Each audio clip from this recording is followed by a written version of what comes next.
மீன ராசி அன்பர்களே வணக்கம். செவ்வாய் பயிற்சி பலன்களை நாம் பார்க்க போகிறோம். செவ்வாய் பகவான் மீன ராசினருக்கு லாபஸ்தானத்திற்கு செல்கிறார். மீன ராசினருக்கு செவ்வாய் 2ஆம் இடமாகிய தன குடும்ப வாக்குஸ்தானத்திற்கும் 9ஆம் இடமாகிய பாகியஸ்தானத்திற்கும் உரியவர். அவர் லாபஸ்தானம் செல்வது நன்மை.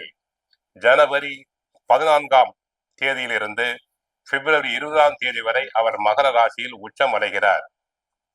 ஆக ராஜகிரகம் உச்சம் அடைவது நன்மை. குடும்பத்தை பொறுத்தவரை கணவன் மனைவி இடையே ஒற்றுமை ஓங்கும்.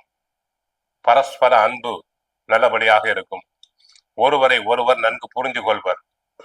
குடும்பத்தில் தடங்கலான தாமதமான சுபகாரியங்கள் நல்ல விதமாக நடைபெறும்.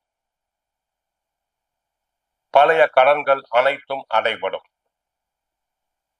கணவன் மனைவி ஒருவரை ஒருவர் நன்கு புரிந்து கொள்வர். உடல் ஆரோக்கியத்தை பொறுத்தவரை உடல் ஆரோக்கியம் நன்றாக இருக்கும். உஷ்ண நோய்கள் மட்டுப்படும். பிபி போன்ற நோய்கள் நல்ல சிகிச்சை எடுத்துக்கொண்டால் கட்டுப்பாட்டுக்குள் வரும். தொழில் வியாபாரத்தை பொறுத்தவரை செவ்வாய் சம்பந்தமான தொழில், ரியல் எஸ்டேட் தொழில், அக்னி சம்பந்தமான தொழில், ஹோட்டல் பிசினஸ், பில்டிங் கான்ட்ராக்டர்ஸ் போன்றவர்களுக்கு அபரிமிதமான லாபம் கிடைக்கும். பில்டிங் கான்ட்ராக்டர்களுக்கு புது புது ஒப்பந்தங்கள் வரலாம்.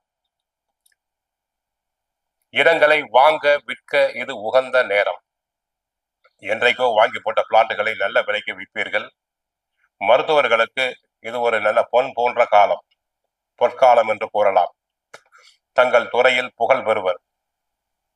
மருத்துவர்களுக்கு கைராசியான டாக்டர்ஸ் என்று பெயர் எடுப்பீர்கள். உடல் உழைப்பு அதிகரிக்கும். அதனால் உடலில் அசதி, சோர்வு வந்து விலகலாம். சகோதர பாவம் நன்றாக இருப்பதால் சகோதரருக்குள் ஒற்றுமை அதிகரிக்கும். ஒருவரை ஒருவர் புரிந்து கொள்வார்கள். இதுவரை இருந்த வீண் மனக்கசப்புகள் அனைத்துமே மறையும். பங்காளிகளுக்குள் ஏற்பட்ட பிரச்சனைகள் அனைத்தும் மறையும். விவசாயத்தை பொறுத்தவரை பயிர்கள் செழிக்கும், மகசூல் அதிகரிக்கும். விவசாயத்துக்கு தேவையான உரங்கள், மருந்துகள் தட்டுப்பாடு இல்லாமல் கிடைக்கலாம். ஆகவே விவசாயம் நன்றாக இருக்கும். கால்நடைகள் நன்கு அபிவிருத்தி அடையும். வருமானம் பெருகும். ஆக மீனராசி அன்பர்களுக்கு குடும்பம் நன்றாக இருக்கும். ஆரோக்கியம் நன்றாக சீர்படும்.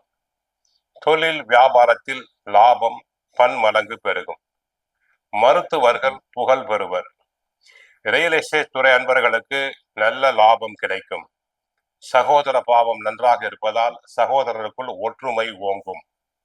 விவசாயம் செழிக்கும். கோவிலுக்கு சென்றால் முருகனை வழிபடுங்கள். கந்த சஷ்டி பாராயணம் செய்யுங்கள். வாழ்க வளமுடன், மங்களம் உண்டாகட்டும்.